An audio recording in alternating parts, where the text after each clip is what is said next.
Blimey, the NAWA is good tonight. It's episode 369. I had to look that up just to make sure. And what you've got here, this is one of the reasons why it's so darn good. Look at my hair all over the place. That's better. I have to use product on my hair now to get that sweep. I haven't used product for years. I'm enjoying it. It's putty, wax, that sort of thing. Mousse. Although I prefer to eat that sort of thing. Anyway, they really do turn on the style with a fatal four-way scramble match for Zay Vega's TV title. The belt he calls Gina. And they give that a load of time, and that's great. So we've got Dre White in here. It looks good, actually. He says he wanted a 1-to-1 because Guy tonight does point out, and that's quite right, that Zay Vega won the belt off Dre White, and actually Dre hasn't exercised his return match clause yet. So this is not the match he wanted. He wanted 1-on-1, but he'll take it. He'll take it because in this match there's no championship advantage. That's right. Usually you get, I could leave the ring now and I'd still keep my belt. Here, that won't happen. Really good points here. Max Carnage is in there as well. Now, did Guy tonight say that he was banned for a year with NAWA, but now he's back? I don't know. Did I miss it? I could have gone back and had a look at it, but I can't be bothered. So, no. Stephen Allen is in, and he isn't happy. He says he wants Guy tonight, right now, actually, tonight, to call him the new champ. Guy tonight won't do it. It's great, actually. In the end, Stephen just smiles and says, I'll let that one slide. But actually, he finds it funny. It's lovely. And he talks about, because, of course, the Allen brothers and his other brother from another mother, I think it is his real brother, because, of course, we've got some Allen brothers who are not brothers. They're just in the Allen brothers camp. Like Mason and that, and AJ Frost, actually. And Justin Kindred, But his brother will be fighting Big Donnie later on for the title in a bullrope match, a Burke County Bullrope match. But as he says, because they've taken belts recently, haven't they, and then had to return them or when they lost war games, he's wearing a sort of cowboy hat. As he said, if I take something, it's mine. He says, I found this, I'm wearing it, now it's mine. It's great, just great. I also like the way that Guy tonight announces Curtis Robertson, who's the throwback. So they do in the red corner, they do that. And then he's number one contender for the Carolinas belt. He'll be facing George South later on. Yeah.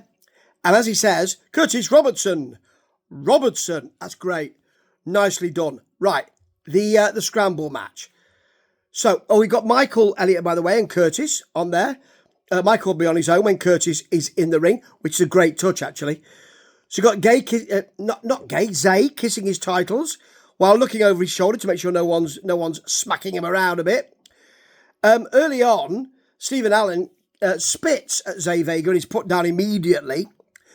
You've got, who have you got? You've got Max Carnage holding Stephen Allen for a Zay Vega super kick, which is very nice. A Dre White snapmare. Allen bails at that point, and I do not blame him. Got a bit of a clunky suplex actually from Dre White, and Max Carnage is choking Stephen Allen on the outside because no one likes Stephen Allen. Apparently, no one likes him. Then you've got Dre White rubbing Zay Vega's eyes along the top rope, which I love, and a butterfly suplex, which is put guys away with. But then it spills to the outside. It's full of action, this. Full of great action. There's a flying Superman punch from Zay Vega on the outside to Stephen Allen. No one likes Stephen Allen. And then he hits a blue thunder bomb, does Stephen, for a long 2 count because he can wrestle. Off the top comes Dre White with an axe handle. Then there's a big chop off the top from Max Carnage. Allen gets a torture rack into a Death Valley driver and looks to be the one to make that pin. But no, Zay Vega kicks him one and takes the pin.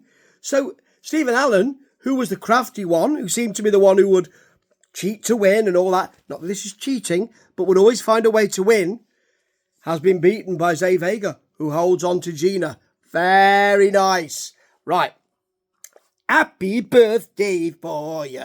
Happy birthday to you. Give us a good match. Now, I don't like George South as the Carolinas champion. You know that. He's excited and he thanks us all, which is lovely. And I know his legacy and I know just how much work he's done. As it's said, well, actually, Michael Elliott says most of the wrestlers here, he's trained one time or another. So I'm looking forward to the match for that reason, actually. Curtis Robertson will make it into a bit of a better match than often George South has. So, he starts prevarication to begin with. Prevarication for the nation. And then you've got George South putting him down. Not, look at your throwback persona. I don't like it. Oh, no, it's too much of a throwback. Oh, it's old school. Not like that. He just smacks him down to the mat. And then there's kind of soft wrist and thumb work, which is sold well by Curtis, but actually it's not great. They trade boots. There is a George South armbar. He goes back to that armbar. Just looking at my leg because I think it's bleeding. But anyway, goes back to that armbar. Then you've got an elbow from Curtis Robertson, which puts George South down. There's a chin lock, an abdominal stretch from the throwback. You see, that is the throwback, isn't it? And then a nerve hold. And I never like a nerve hold. And, they do something else. He goes back to the nerve hold. It's ages. I don't want that, Curtis. But never mind, there is a Tommy Hawk chop, as Bob Codrell would call it in Mid-Atlantic in the mid-80s, when talking of Wahoo McDaniel. And then he gets the pin. It was all right. It wasn't great, and it's better than I've seen George South recently. I don't mind George South. It's just that you don't want to get a very kind of fast-paced, exciting match from him. I understand why he's there, and he's done some great work in the past. Just not right now, it seems. Anyway, in comes Big Donny. Don't like his promos, and he'll have a Burke County Bullrope match. And actually, he gives us an okay promo. I could understand it. And here is that Burke County Bullrope match. It's all right. There is a Big Donny slam. There's an elbow drop from Robert Allen. He whips him with the rope, which is okay. I like that. It's a big, thick rope, folks. Big, thick rope. There was a slam from Big Donny. He misses an elbow drop.